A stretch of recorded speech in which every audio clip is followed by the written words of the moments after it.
નમસ્કાર મિત્રો, મારા નવા વિડીયોમાં તમામ મિત્રોનું સ્વાગત કરું છું. અને મિત્રો, મધ્યપ્રદેશના ઉજ્જૈનને ભગવાન શિવની નગરી કહેવામાં આવે છે.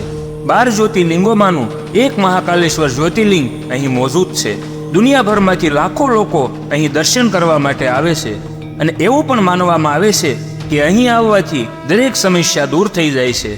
અને માન્યતા અનુસાર બાબા મહાકાલના દર્શન કરવાથી જીવન અને મૃત્યુનું ચક્ર જોડાઈ જાય છે અને મૃત્યુ પછી વ્યક્તિને મોક્ષ પણ મળે છે.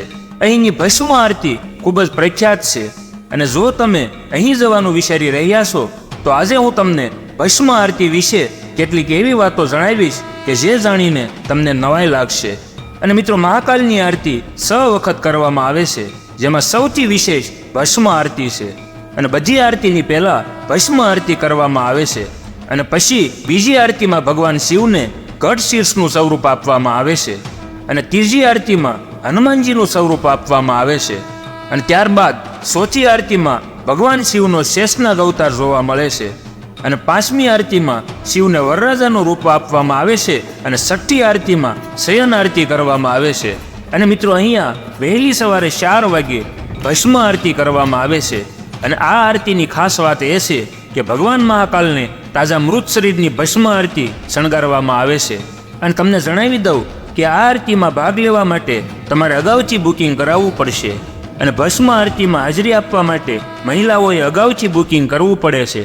અને જે સમયે શિવલિંગ પર ભસ્મ ચડાવવામાં આવે છે તે સમયે મહિલાઓ સમક્ષ પડદો કરવામાં આવે છે અને એવું માનવામાં આવે છે કે તે સમયે ભગવાન શિવ નિરાકાર સ્વરૂપમાં હોય છે અને મહિલાઓ આ સ્વરૂપના દર્શન નથી કરી શકતી. અને આ આરતી જોવા માટે પુરુષોએ પણ માત્ર ધોતી પહેરવાની હોય છે અને તે સ્વચ્છ અને સુઘડ પણ હોવી જોઈએ. અને મિત્રો, પ્રાચીન માન્યતા અનુસાર અવંતિકાને દૂષણ નામના રાક્ષસ દ્વારા આતંકિત કરવામાં આવ્યો હતો. નગરજનોની પ્રાર્થના સાંભળીને ભગવાને તેને બાળી નાખ્યો અને તેની રાખથી પોતાનો શણગાર કર્યો.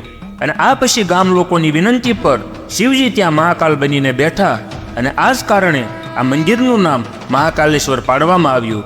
અને પછી આ શિવલિંગ ઉપર ભસ્મ આરતી કરવામાં આવી. અને એવું માનવામાં આવે છે કે ભગવાન મહાકાલ આ શહેરના રાજા છે અને તેમના સિવાય અન્ય કોઈ રાજા અહીં રહી શકતા નથી. અને આનાથી જોડાયેલા ઘણા ઉદાહરણો છે જેને સાંભળ્યા પછી લોકો તેને સંયોગ માને છે, અથવા તો કેટલાક લોકોના મતે આ શહેરના સ્વામી ભગવાન મહાકાલ છે અને તેથી જ અહીંયા કોઈ મંત્રી કે રાજા એક રાત માટે પણ રોકાઈ શકતા નથી. અને પુરુષો પણ આ આરતીને માત્ર જોઈ શકે છે, તેમને આરતી ઉતારવાનો અધિકાર નથી હોતો.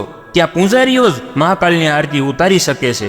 અને એવું પણ કહેવામાં આવે છે કે લોકો મંદિરમાં રજીસ્ટ્રેશન કરાવે છે અને મૃત્યુ બાદ તેની ભસ્મથી ભગવાન શિવને શૃંગાર કરવામાં આવે છે. અને એવું પણ કહેવાય છે કે શ્રોતા, સ્માર્ત અને લૌકિક એવા 3 પ્રકારની ભસ્મ આરતી કરવામાં આવે છે. અને શ્રુતિની વિધિથી યજ્ઞ કરવામાં આવ્યો હોય તો તે ભસ્મ સ્ત્રોત છે. સમૃદ્ધિની વિધિથી જે યજ્ઞ કરવામાં આવે છે તેને સ્માર્ત ભસ્મ કહેવામાં આવે છે. તેમાં સાણાને બાળીને જે ભસ્મ તૈયાર કરવામાં આવે છે અને તેને લૌકિક ભસ્મ કહેવામાં આવે છે.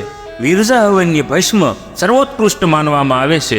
અને મિત્રો, હવન કુંડમાં પીપળા, પાખંડ, રસાલ અને બીલીપત્ર, કેળા તેમજ ગાયના ગોબરનું ભસ્મ બાળવામાં આવે છે. આ ભસ્મની સામગ્રીની રાખને કપડાથી સાળી કાસા દૂધમાં તેના લાડવા બનાવવામાં આવે છે અને તેને 7 વખત અગ્નિમાં તપાવવામાં આવે છે અને પછી કાસા દૂધથી તે અગ્નિ શાંત પાડવામાં આવે છે. અને મિત્રો, આ રીતે તૈયાર ભસ્મને સમયાંતરે લગાવવામાં આવે છે અને આ ભસ્મ નાગા સાધુઓ જ લગાવે છે અને તેનો વસ્ત્રની જેમ ઉપયોગ કરે છે.